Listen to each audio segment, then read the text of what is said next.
अस्सलाम वालेकुम, नमस्ते। Welcome back to our channel DLP के लेक्चरर। कैसे हैं?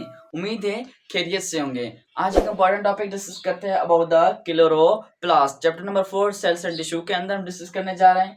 क्लोरोप्लास्ट को डिस्कस करते हैं। Let's get started. आइए स्टार्ट करते हैं। क्लोरोप्लास्ट। अब क्लोरोप्लास्ट को हम कहते हैं, इसको हम कहते हैं converting energy converting organelle energy converting organelle of cell energy converting organelle of cell. Cell का एनर्जी कन्वर्टिंग ऑर्गेनल कौन है? हमारे पास क्लोरोप्लास्ट। ये क्या करता है? क्लोरोप्लास्ट क्या करवाता है? एनर्जी कन्वर्टिंग करवाता है, मीन्स एनर्जी को कन्वर्ट करवाता है। सपोज करें सनलाइट से क्या बनता है? ग्लूकोज। अब सनलाइट से ग्लूकोज बनता है, वो ग्लूकोज ही क्या होता है? ग्लूकोज। बेसिकली सनलाइट से क्या बन रहा है? हमारे पास ग्लूकोज बन रहा है। अब सनलाइट से ग्लूकोज बन रहा है, वहां से क्या कर रही? ग्लूकोज तो बन रहा है, लेकिन ग्लूकोज से बेसिकली वहां पर क्या बन रही है? एनर्जी बन रही है। वो एनर्जी क्या होती है? एनर्जी तब बनती है जब हमारे पास बेसिकली तब बनती है जब हमारे पास क्या होता है? ग्लूकोज ब्रेक डाउन होता है। क्या ब्रेक डाउन होता है? ग्लूकोज ब्रेक डाउन होगा तो क्या बनती है हमारे पास? उसके केस के अंदर क्या बनती है? एनर्जी बनती है। हमने कहा कि हमारे पास एस, जहां पर हमारे पास क्या हुआ कि ये हमारे पास बेसिकली क्लोरोप्लास्ट ये क्या करता है? एनर्जी कन्वर्टिंग ऑर्गेनल है। मींस एनर्जी कन्वर्टिंग ऑर्गेनल का मतलब ये हुआ कि यह क्या करता है? सनलाइट को ग्लूकोज के अंदर कन्वर्ट करवाता है। सनलाइट को ग्लूकोज के अंदर कन्वर्ट करवाता है। एनर्जी को फिर से किसके अंदर कन्वर्ट करवा देता है? ग्लूकोज के अंदर कन्वर्ट करवाने वाला ऑर्गेनल कौन सा है हमारे पास? वो है क्लोरोप्लास्ट। अब यहाँ पे इसलिए हम इसको क्या कहते हैं? Energy converting organelles. अब एनर्जी कन्वर्टिंग ऑर्गेनल्स हमने क्यों कहा? क्योंकि बेसिकली ये क्या करवा रहा है? यहाँ पर हमारे पास सनलाइट जो पड़ रही है उसमें से ग्लूकोज बना रहा है। ग्लूकोज से क्या बनती है? हमारे पास एनर्जी बनती है। इसलिए हम कह सकते हैं it is energy converting organelle of the cell. आगे करते हैं नेचर की डिस्कस करें इसकी नेचर की। तो नेचर क्या है? ये मेम्ब्रेन बाउंडेड नहीं है, ये डबल बाउंडेड मेम्ब्रेन है। मींस इसके पास कितनी मेम्ब्रेन्स हैं? डबल है, दो मेम्ब्रेन है इसके पास। ये एक मेम्ब्रेन हुई, ये दूसरी मेम्ब्रेन हुई। दैट मीन्स हम कह सकते हैं डबल बाउंडेड मेम्ब्रेन है। प्रिंसेस की बात करते हैं, प्रिंसेस सेम होगी। ये एनिमल्स के अंदर क्या होगा? नहीं मौजूद होगा। एनिमल सेल के अंदर ये मौजूद नहीं होगा। ये प्रेजेंट होगा किसके अंदर? प्लांट सेल के अंदर, अल्जी के अंदर। तो प्लांट है, अल्जी सेल के अंदर पाया जाएगा। ये सेमी ऑटोनोमस है। अब सेमी ऑटोनोमस का मतलब क्या हुआ? ये सेल्फ रेप्लिकेटिंग है, ये खुद ब खुद रेप्लिकेट हो सकता है। ये सेल्फ रेप्लिकेटिंग का मतलब इसके पास डीएनए भी खुद का होगा और आरएनए भी इसके पास खुद का होगा। दैट मीन्स इसके पास डीएनए भी है, आरएनए भी है। जैसे हमने कहा माइटोकॉन्ड्रिया के पास सेमी ऑटोनोमस बिहेव कर रहा था। क्यों कर रहा था? क्योंकि उसके पास डीएनए भी था, आरएनए भी था।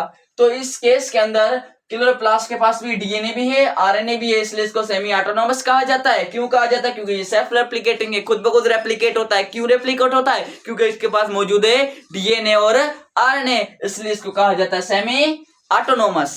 आगे इसका राइबोसोम्स। अब इसके अंदर क्या मौजूद होते हैं? इस तरीके से इसके पास क्या होते हैं? राइबोसोम्स मौजूद होते हैं। वो राइबोसोम्स कौन से होते हैं? 70S के, 70S सिविड वर्ग के होंगे।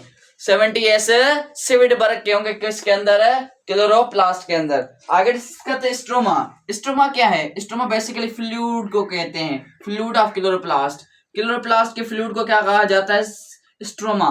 स्ट्रोमा। अब यहाँ पर ये क्या है? फ्लूइड मौजूद है। इस फ्लूइड को हम क्या कहते हैं? Stroma. Stroma is a fluid of chloroplast. ऐसा फ्लूइड जो क्लोरोप्लास्ट के अंदर मौजूद है जिसको हम क्या कहते हैं? स्ट्रोमा। क्या कहते हैं उसको? हम स्ट्रोमा कहते हैं। आइए डिस्कस करते हैं। हमारे पास इसकी स्ट्रक्चर को डिस्कस किया जाए तो इसकी स्ट्रक्चर कैसी है? तो यहाँ पर इसके अंदर सेक लाइक स्ट्रक्चर नजर आते हैं। ये इस सेक लाइक स्ट्रक्चर को हम कहते हैं थाइलोकॉइड्स। थाइलोकॉइड्स क्या है? सेक like structure. Sac like structure, जो सेक लाइक स्ट्रक्चर होते हैं उसको क्या कहते हैं? थाइलोकॉइड्स। ये क्या है? इस तरीके से क्या है? सेक लाइक स्ट्रक्चर है, तो इसको क्या कहते हैं? Thylakoids. Thylakoids is a sac like structure. Sac like structure को क्या कहते हैं? थाइलोकॉइड्स। अब यहाँ पर ये थाइलोकॉइड्स, एक थाइलोकॉइड्स दूसरे थाइलोकॉइड से क्या है? कनेक्टेड है। तो कनेक्टेड की जो मेम्ब्रेन है ये थाइलोकॉइड से कनेक्टेड है, इससे कनेक्टेड है, इससे कनेक्टेड है, इससे कनेक्टेड है। मींस एक थाइलोकॉइड दूसरे थाइलोकॉइड से ईच अदर कनेक्टेड है। वो किससे कनेक्टेड है? वो है इंटर कनेक्टिंग मेम्ब्रेन से। इंटरकनेक्टिंग मेम्ब्रेन से वो क्या है, कनेक्टेड है। वो कौन कनेक्टेड है, एक थाइलोकाइड दूसरे थाइलोकाइड से कनेक्टेड है। वो कौन सी मेम्ब्रेन है, इंटरकनेक्टिंग मेम्ब्रेन्स। अब इंटरकनेक्टिंग मेम्ब्रेन्स क्या कहलाती हैं, ऐसी मेम्ब्रेन जो एक थाइलोकाइड दूसरे थाइलोकाइड से अटैच्ड है। दिस एक थाइलोकाइड दूसरे थाइलोकाइड से इस तरीके से अटैच्ड है, तो इस मेम्ब्रेन को हम क्या कह रहे हैं, इंटरकनेक्टिंग मेम्ब्रेन्स कह रहे हैं। आगे करें, इसकी दो मेम्ब्रेन से हमने कहा कि आउटर मेम्ब्रेन दूसरी इनर मेम्ब्रेन। जो आउटर मेम्ब्रेन है वो क्या है, परमेबल के तौर पर बिहेव करती है, वो परमेबल होती है। इट अलाउज ऑल थिंग्स, ये सारी की सारी चीजों को क्या करती है, अलाउ करती है। लेकिन इनर मेम्ब्रेन क्या है, ये कहती है, इनर मेम्ब्रेन कहती है मैं सिलेक्टिवली परमेबल, मैं सिलेक्टिवली परमेबल के तौर पर बिहेव करती हूँ। मैं जो चीज आ रही है वो फिर से सेलेक्ट करूंगी। तो यहाँ पर आउटर मेम्ब्रेन परमेबल के तौर पर बिहेव कर रही है, इनर मेम्ब्रेन सिलेक्टिवली परमेबल के तौर पर बिहेव कर रही है। कहां पर हमारे पास इनर मेम्ब्रेन सिलेक्टिवली मेम्ब्रेन तौर पर बिहेव करती है, आउटर मेम्ब्रेन परमेबल के तौर पर बिहेव करती है। यहाँ पर एक वर्ड इस्तेमाल किया जाता है, गिरेना और गिरेनम। अब गिरेना और गिरेनम किसे कहते हैं, अब ये एक सेक है, इसको हम कहेंगे गिरेनम। अगर ये पूरा क्या है, बंच है, पूरे के पूरे को हम क्या कहते हैं, गिरेना। ये एक गिरेना है, ये दूसरा, ये तीसरा और ये चौथा, लेकिन हर एक को क्या कहते हैं, गिरेनम। अगर पूरा होगा तो उसे गिरेना, और उसको इसे स्ट्रक्चर को क्या कह रहे हैं, थाइलोकॉइड्स। क्या कहते हैं, थाइलोकॉइड्स। ये हुई इसकी क्या स्ट्रक्चर्स। अब यहाँ पर हमने कहा ये क्लोरोप्लास्ट क्या करता है, chloroplast basically energy converting organelles है। अब ये क्या करता है, हमारे पास होती है रेस्पिरेशन। क्या होती है, रेस्पिरेशन। अब जो रेस्पिरेशन होता है वो कौन करवाता है, माइटोकॉन्ड्रिया। क्या करवाता है, माइटोकॉन्ड्रिया। अब माइटोकॉन्ड्रिया क्या करवा रहा है, रेस्पिरेशन करवा रहा है। तो रेस्पिरेशन से ग्लूकोज ब्रेक डाउन हो रहा है, ऑक्सीजन की वजह से उसमें क्या बन रही है एनर्जी। अब यहाँ पर फोटोसिंथेसिस होता है, क्या होता है, फोटोसिंथेसिस। अब फोटोसिंथेसिस तो हो रहा है, फोटोसिंथेसिस के अंदर क्या इस्तेमाल हो रहा है, कार्बन डाइऑक्साइड एंड वाटर मिल रहे हैं, और सनलाइट का इस्तेमाल किया जा रहा है। मीन सनलाइट इस्तेमाल कर रहे हैं, क्या बना रहे हैं, ग्लूकोज।